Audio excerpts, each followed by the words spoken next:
और वहीं आपको बता दें कि पहाड़ों पर बर्फबारी का मैदानी इलाकों में असर देखने को मिल रहा है। एक और बड़ी खबर, दिल्ली एनसीआर समेत हरियाणा में शीतलहर का प्रकोप जारी है। बर्फीली हवाओं से मैदानी इलाकों में ठिठुरन बढ़ गई है। हरियाणा के 12 जिलों में कोल्ड डे का अलर्ट मौसम विभाग ने जारी किया है। तो वहीं नारनौल में सबसे ठंडा तापमान 4 डिग्री सेल्सियस बीते दिन दर्ज किया गया है।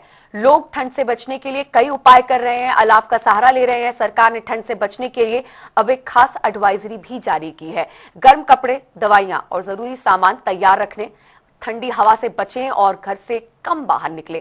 विटामिन सी वाले फल और सब्जियां खाएं। बुजुर्गों, बच्चों और अकेले लोगों को ध्यान रखने की जो गाइडलाइन और एडवाइजरी है, और खासतौर पर कहें तो ये एक अपील है जो सरकार ने लोगों से की है। बुजुर्ग और बच्चे जो इस ठंडे मौसम और इस ठंडक के चलते जो सबसे ज्यादा प्रभावित हो सकते हैं, उनके लिए ये गाइडलाइंस जारी की गई हैं।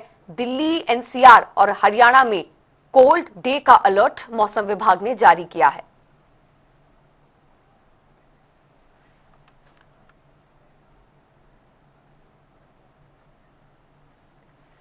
और इसी पर और भी जानकारी के साथ आपको बता दें, संवाददाता गजराज सिंह नारनौल से इस वक्त हमारे साथ लाइव जुड़ गए हैं।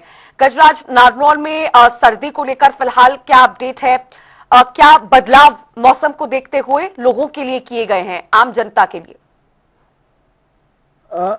मैम, आप मेरे पीछे देख पा रहे होंगे, जहां मैं खड़ा हुआ हूं ये जल महल है और शीतलहर का प्रकोप लगातार जारी है।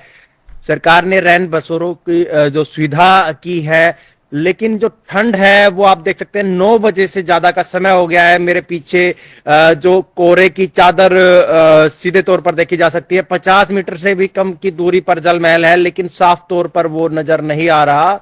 धुंध और कोहरा अभी तक बना हुआ है और लगातार धुंध की वजह से इस एक्सीडेंट भी हो रहे हैं आसपास में। अब गजराज, क्या कोई खास गाइडलाइंस मौसम को देखते हुए नारनौल में जारी की गई हैं? जो बच्चों का स्कूल है उसकी समय सारिणी में क्या कोई बदलाव किया गया है?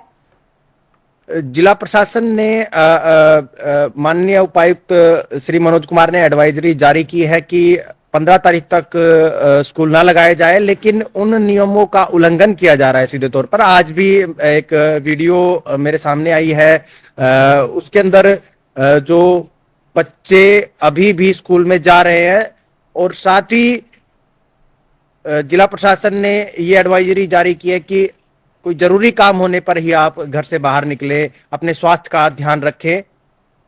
लेकिन जो स्कूली बच्चे हैं वो फिर भी इस ठंड में लगातार स्कूल में उनको बुलाया जा रहा है। जो शिक्षा विभाग अधिकारी है उन्होंने एडवाइजरी तो जारी कर दी, लेकिन उनका पालन प्राइवेट स्कूल नहीं कर रहे हैं। ठीक है, पानीपत से संवाददाता अनिल कुमार भी हमारे साथ इस वक्त जुड़े हुए हैं। अनिल, पानीपत में मौसम को लेकर फिलहाल क्या अपडेट मिल रहा है, और जो पानीपत के रैन बसेरे हैं वहां की व्यवस्थाएं किस तरह से फिलहाल संचालित हो रही हैं?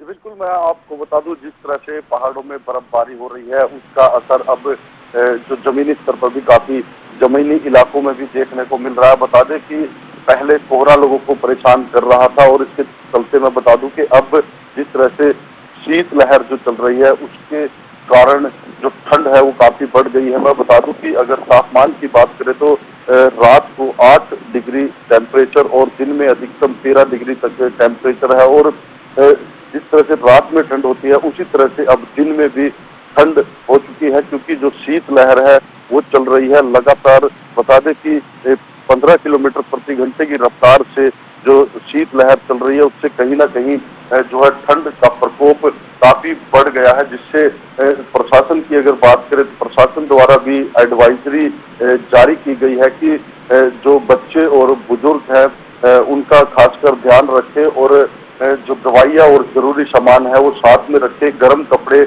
जरूर पहने, और जो गर्म पेय पदार्थ है उनका अधिक से अधिक सेवन करें। और अगर रैन बसेरों की अगर बात करें तो पानीपत प्रशासन द्वारा रैन बसेरों को लेकर काफी इंतजाम इसमें किए गए हैं। बता दें कि पानीपत के अंदर 4 जगहों पर रैन बसेरे जो है वो बनाए गए हैं, ताकि जो बेसहारा लोग हैं या जो कहीं दूर दराज से आते हैं, तो वो ठंड से बचने के लिए रात्रि ठहराव इन रैन बसेरों के अंदर कर सकते हैं।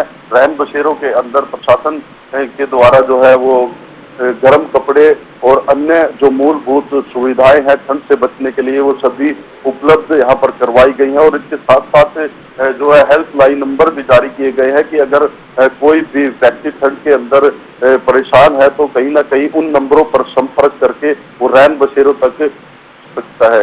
जी अनिल, आम जनता के लिए मौसम फिलहाल परेशानी का सबब भले ही बना हुआ हो, लेकिन किसानों के लिए ये ठंड जो है किसी वरदान से कम नहीं है। तो मौसम को लेकर किसानों का क्या कुछ कहना है, उनकी फसलों पर इस मौसम का क्या असर पड़ रहा है?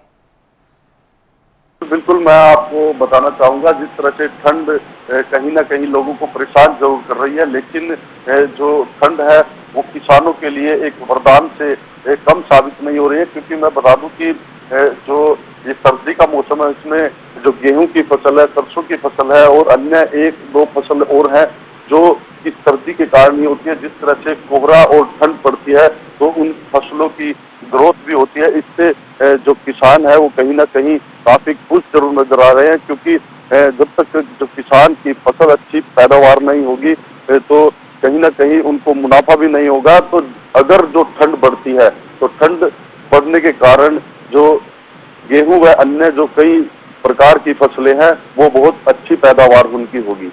जी ठीक है, बहुत शुक्रिया अनिल कुमार इस जानकारी के लिए। तो आपको बता दें कि अलग अलग जगहों पर हरियाणा के अलग अलग जिलों में कोल्ड डे का अलर्ट जारी किया गया है, लेकिन ये मौसम भले ही परेशानी का सबब आम लोगों के लिए बना हुआ है, कोहरे के चलते काफी समस्याएं लोगों को हो रही हैं, लेकिन किसानों के लिए काफी बड़ा वरदान और खुशखबरी ये मौसम साबित हो रहा है, चूंकि फसलों की सिंचाई के लिए ज्यादा सर्द मौसम किसानों के लिए फायदेमंद है।